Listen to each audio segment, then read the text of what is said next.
Bom dia, boa tarde ou boa noite. Sejam bem-vindos a mais uma disciplina de grafos. Vamos começar? O roteiro para a aula de hoje, a gente vai ver a corretude do algoritmo de Dijkstra. Depois vamos falar sobre fila de prioridades e de heap, o que vai permitir a gente implementar o algoritmo de Dijkstra de maneira eficiente. Vamos ver a análise de complexidade dessa variação do algoritmo e vamos terminar falando sobre a comparação dos tempos de execução do algoritmo. Então vamos começar recapitulando o algoritmo de Dijkstra. Esse algoritmo ele é baseado nas seguintes ideias: manter dois conjuntos de vértices, vértices explorados e não explorados, manter o comprimento do menor caminho conhecido até o momento para cada um desses vértices. Vou fazer isso no vetor. Vou avaliar o vértice de menor caminho a cada iteração do algoritmo para o conjunto e adicionar ele para o conjunto de vértices explorados e atualizar as distâncias passando por ele. Então essas são as ideias do algoritmo. E como é que a gente torna essa ideia em algoritmo? Bom, é bastante simples, bastante direto. Está aqui o algoritmo que a gente viu na aula passada, que é uma implementação clássica do algoritmo de Dijkstra, implementando as ideias. Então, recapitulando, S aqui é o conjunto de vértices explorados, V menos S é o conjunto de vértices não explorados, e esse dist V é o vetor fundamental que mantém o comprimento do menor caminho conhecido entre o vértice S, que é o vértice de origem, até o vértice V. E W, aqui de UV, é o peso da aresta UV. Então, dado esse algoritmo, a gente quer provar que ele sempre produz o resultado correto. Isso que a gente chama de corretude de um algoritmo. E nesse caso aqui, dar o resultado correto é calcular a distância do vértice S a qualquer outro vértice do grafo. Bom, então vamos enunciar o seguinte teorema. Considere um vértice U pertencente ao conjunto S, que é o conjunto de vértices explorados. Em qualquer instante do algoritmo, a gente vai ter que dist U é igual à distância entre o S e U. Dist U aqui, pessoal, é a variável que guarda a distância entre o vértice S e o vértice U. Agora, como é que a gente prova que isso está correto? Como é que a gente constrói uma prova matemática que o algoritmo de Dijkstra nos dá, de fato, a distância do vértice S ao vértice U quando o vértice U está no conjunto dos explorados? Bom, a ideia aqui é construir uma prova por indução do tamanho do conjunto S. Repara que S é o conjunto de vértices explorados, ele começa com um tamanho, que é igual a 1, e vai crescer de uma em uma unidade até tocar, até alcançar todos os vértices do grafo. Então vamos começar com a indução, olhando para o caso básico, caso onde o conjunto de explorados tem um vértice. Bom, nesse caso, o conjunto de explorados tem apenas o vértice S, por causa da inicialização do algoritmo, e dist S é igual a zero. Ou seja, a distância de S até ele mesmo é zero. Então isso está correto, porque a distância dele até ele mesmo é zero, e isso pertence à inicialização do algoritmo. Agora vamos fazer uma hipótese para quando S tem tamanho K.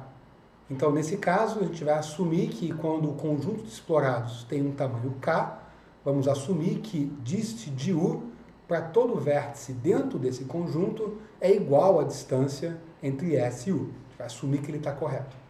Agora, o passo por indução, que é provar o caso geral, é estabelecer que quando esse conjunto tem tamanho K mais 1, uma unidade maior do que a nossa hipótese, nós também temos a distância para esse novo vértice que acabou de entrar no conjunto, que eu vou chamar aqui de vértice V.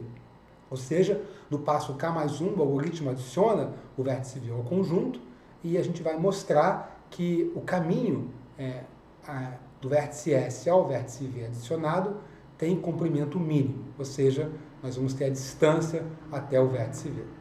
Então essa é a ideia da prova. Vamos ver os detalhes desse passo geral. Então, V é o novo vértice que vai entrar no conjunto no passo K mais 1. Então, necessariamente, ele passa por algum vértice dentro do conjunto S para chegar nele, Então, vamos chamar esse último vértice do caminho entre S e V o vértice U.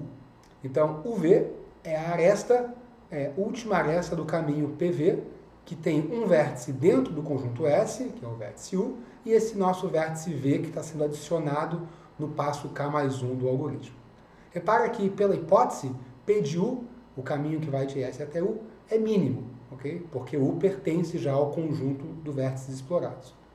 Bom, então agora vamos considerar outro caminho entre S e V, vamos chamar esse caminho de P, que não passa pelo vértice U. Bom, a gente pode considerar então que esse caminho sai do conjunto S, pelo vértice X na minha figura acima, vai para um outro vértice, que é o vértice Y, ok? E aí depois faz um caminho, né, entre Y e V. Então repara que esse é um outro caminho entre o vértice Szinho e V, que não passa pelo vértice U. Agora o que a gente tem que provar é que esse caminho P alternativo, ele vai ter comprimento maior ou igual que o nosso PV, o nosso caminho que a gente está colocando para dentro no passo K mais 1. Bom, então repara que esse caminho P passa por essa aresta x, y, como eu comentei, com o vértice x dentro de S e y fora. Bom, então repara que no passo K mais 1, o algoritmo escolhe V para adicionar ao conjunto S, e não escolhe Y. Ele faz isso então, por quê? Porque no algoritmo, o caminho entre S e V vai ser menor ou igual que o caminho entre S e Y. Caso contrário, né, o algoritmo teria escolhido Y e não V para adicionar o conjunto S no passo K mais 1. E como a distância entre Y e V, né, é maior ou igual que zero, o caminho P com certeza será maior ou igual que o caminho PV. Logo, esse nosso PV é caminho mínimo e distância de V será a distância do vértice S ao vértice V. Repara que dist V não é alterada mais pelo algoritmo após o vértice V entrar no conjunto S. Então, no momento que ele entra no conjunto S, a distância até ele é atualizada e isso se mantém até o final do algoritmo. Então, com isso a gente provou, né, por indução, que o algoritmo de fato produz aquilo que a gente quer, que é as distâncias até qualquer vértice. É legal vocês verem uma prova de corretude de um algoritmo como esse. Muitas vezes é difícil estabelecer uma prova de corretude, e no caso do algoritmo de Dijkstra, isso é viável e fácil de entender. Muito bom. Então vamos falar um pouquinho sobre a complexidade do algoritmo, né? E a gente comentou isso na aula passada, está aqui o nosso algoritmo. Ele vai percorrer todas as arestas do grafo, porque o loop da linha 6 passa por todos os vértices, o grafo for conexo, e o loop da linha 9 passa por todos os vizinhos de todos os vértices. Então, passando eventualmente, né, esses dois loops juntos, vão passar por todas as arestas. Além disso, o tempo de execução depende do tempo para escolher o vértice U na linha 7. Né? Na linha 7, eu tenho que escolher um vértice U que ainda não foi explorado, de maneira que a distância desse vértice, o valor, né, de distância desse vértice, seja o mínimo entre todos os vértices não explorados. Então, como é que a gente vai fazer isso? Bom, o algoritmo simples poderia percorrer, né, todos os vértices não explorados e retornar aquele que disse de U é mínimo. O problema disso é que fazer isso tem complexidade n, né, percorrer todos os vértices, e daria origem a uma implementação do algoritmo de Dijkstra com complexidade O de n ao quadrado. Okay? Então vamos ver uma outra ideia para resolver esse problema, de extrair o vértice que tem distância mínima. Bom, a ideia aqui vai ser usar uma estrutura de dados chamada fila de prioridades. A chave vai ser a distância até o vértice e o conteúdo vai ser o identificador do vértice, né, o número do vértice.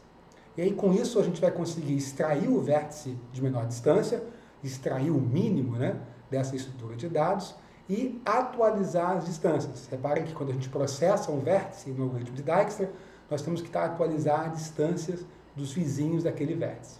Então, atualizar as distâncias vão ser atualizar as chaves dessa minha estrutura de dados, dessa minha fila de prioridade.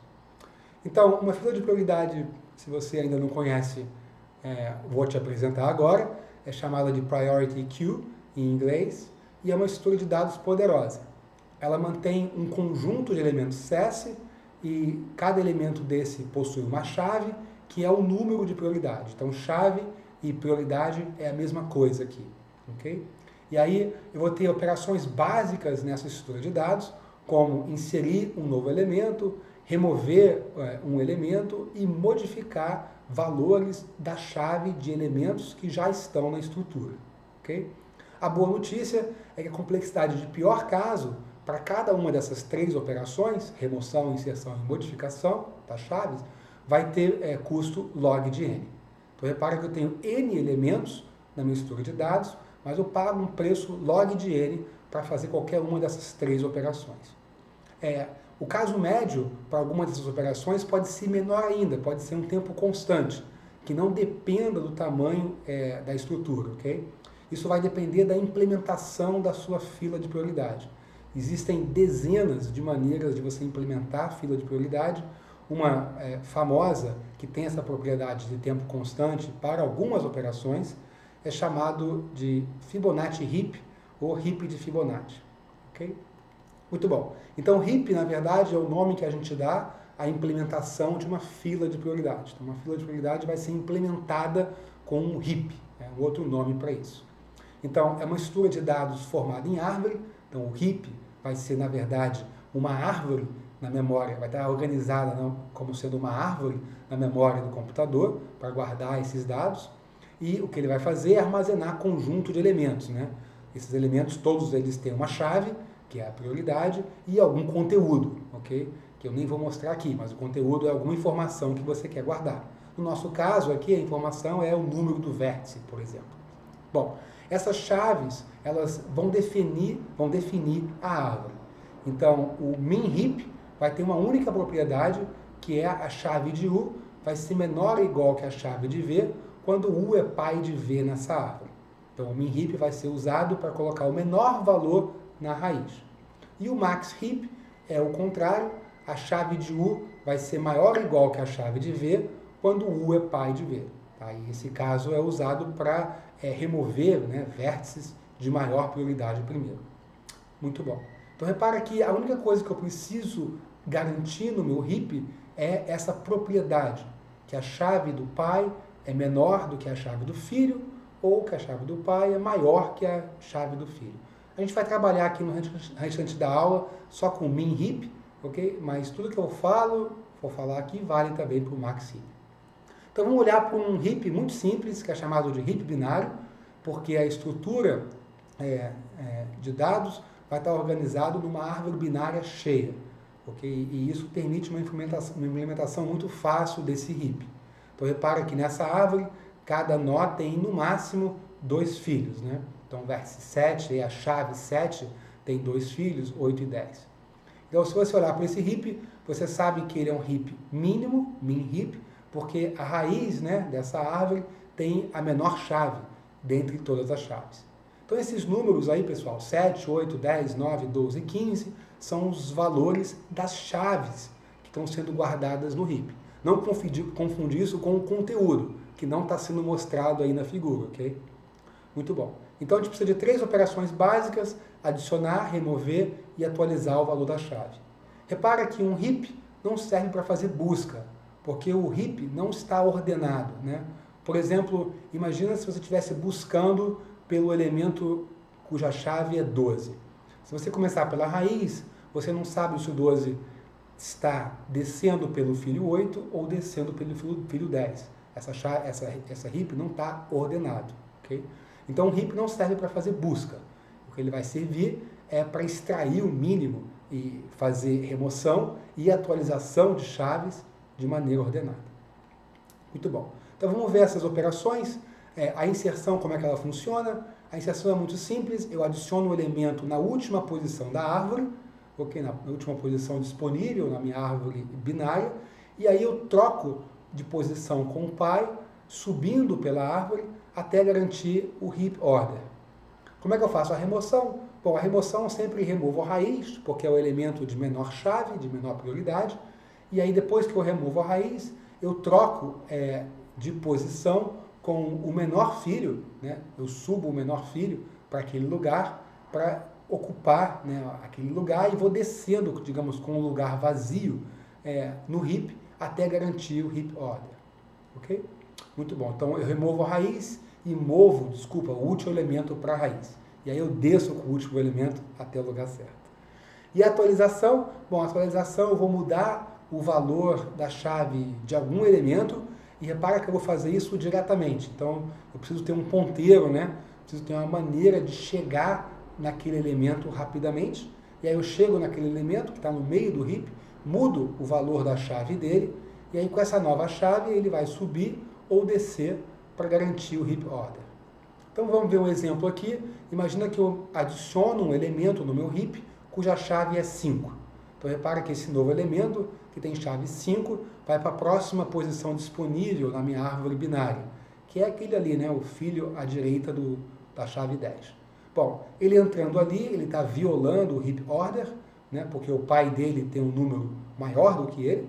Então eu vou trocar ele com o pai, então o 10 vai descer e o 5 vai subir, só que isso ainda não garante o heap order, porque o 7 vai ter um valor maior do que 5. Então eu vou trocar de novo o 7 com o 5 e o 5 vai ficar sendo a nova raiz dessa árvore, e agora sim a gente garante o heap order. Vamos ver um exemplo de remoção. Tá? Imagina que eu removo o valor, eu removo a raiz, removo o 7. Então quando eu faço isso, eu pego o último elemento do meu heap, que tem chave 15, e jogo ele na raiz. Pum, joguei ele na raiz. Claramente, quando 15 está na raiz, isso está violando o heap order, então eu vou trocar esse valor com o filho de menor chave. Então o 15 vai trocar com o 8, ok? Só que isso ainda não garante o heap order, porque o 9, né, é menor do que o 15, então eu vou trocar o 15 com o 9, tá? Que é o menor filho do 15 nesse momento. Então aí sim eu garanto o heap order com essa figurinha à direita. Maravilha! Então essa é a operação de adição e remoção. A operação de atualização é parecida com essa, e você vai subir ou descer o elemento pelo heap de acordo com a nova chave que o objeto recebeu. Bom, no heap binário a gente vai ter n elementos, né? E a altura da árvore binária com n elementos é sempre log na base 2 de n, né? Porque eu estou tratando aqui de uma árvore binária cheia, né? Todo mundo tem 2 filhos, por assim dizer. Então, a complexidade das operações de inserção, remoção e atualização vai ser basicamente subir ou descer por essa árvore. E como essa árvore tem altura log na base 2 de n, todas essas operações vão ter um custo que, no pior caso, né, é sair lá da raiz e chegar no último nível da árvore, pagando um preço que é log na base 2 de n. Então isso é bem legal, porque agora a gente consegue fazer essas 3 operações pagando um preço log na base 2 de n. E a gente pode implementar esse heap binário utilizando um vetor, sem ter que fazer ponteiros e alocação dinâmica de memória. Quem quiser saber como fazer isso, eu sugiro consultar o livro-texto aqui da disciplina, que mostra exatamente como fazer esse tipo de implementação utilizando um vetor, sem precisar de ponteiros, ok? Você vai representar o heap binário dentro de um vetor. Essa árvore vai ficar embutida dentro de um vetor. Muito bom. Agora vamos voltar ao algoritmo de Dijkstra com o heap. Então repara aqui que o que a gente vai ter que fazer é armazenar esse vetor dist_v também em um heap, né? Repara que esse dist_v tem a distância do vértice S até o vértice V, que vai ser a chave do meu heap, né? A chave é a distância do vértice e o conteúdo que eu vou guardar no meu heap é o identificador do vértice, o número dele. Nosso heap vai ter n elementos, porque o nosso grafo tem n vértices. Então repara que na inicialização eu vou ter que inserir os vértices no heap, né? Todo mundo com um valor infinito. Depois eu tenho uma operação de remoção, que é remover a chave de menor valor, que é a distância mínima. Isso acontece na linha 7. E depois, na linha 11, né, eu estou atualizando os valores de distância que eu conheço, e cada atualização dessa vai demandar uma atualização também no heap, porque a chave de um elemento do heap está mudando de valor nesse momento. Então repara que eu vou ter inserção, remoção e atualização de valores na minha estrutura de dados heap, para poder executar o algoritmo de Dijkstra. Bom, o total de operações no heap vão ser n operações de inserção e n operações de remoção, e M de Maria, né, número de arestas, operações de atualização no pior caso, né, considerando que cada aresta vai gerar uma atualização. Cada operação desta tem um custo log de n, então a complexidade vai ser n mais m, que é o número de operações, vezes log de n, o preço de cada operação. Se o gráfico for conexo, né, então m é sempre maior do que n de navio, quando o gráfico é conexo, a complexidade é m log de n. Muito bom. Repara que m pode ser até mesmo n ao quadrado, né? Quando o gráfico é denso, tem muitas arestas, então a complexidade vai ficar n ao quadrado log de n, que é pior do que a implementação sem o HIP.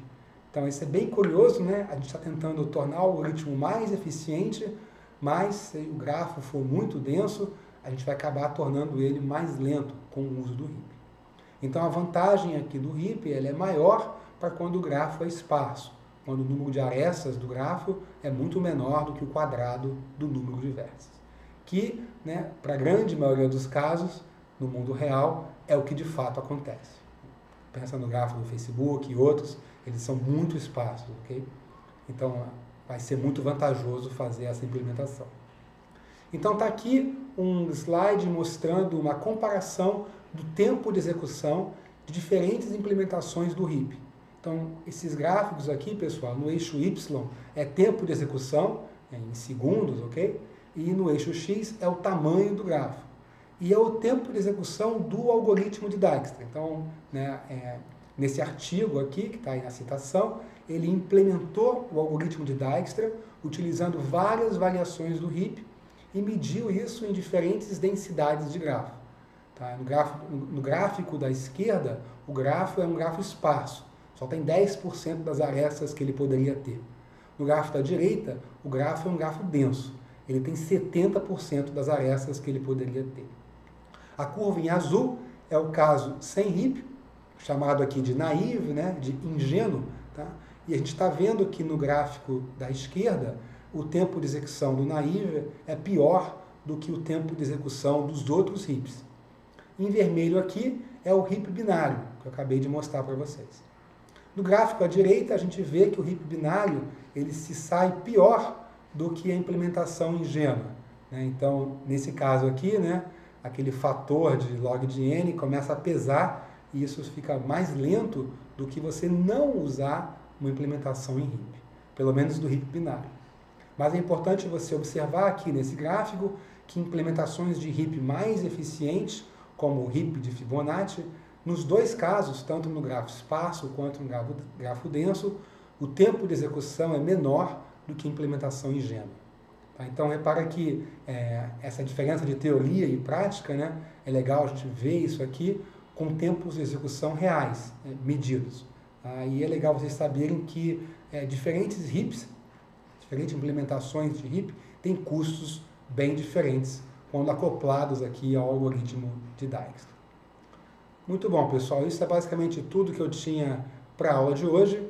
Nós nos vemos aqui no próximo encontro. Até lá. Tchau, tchau.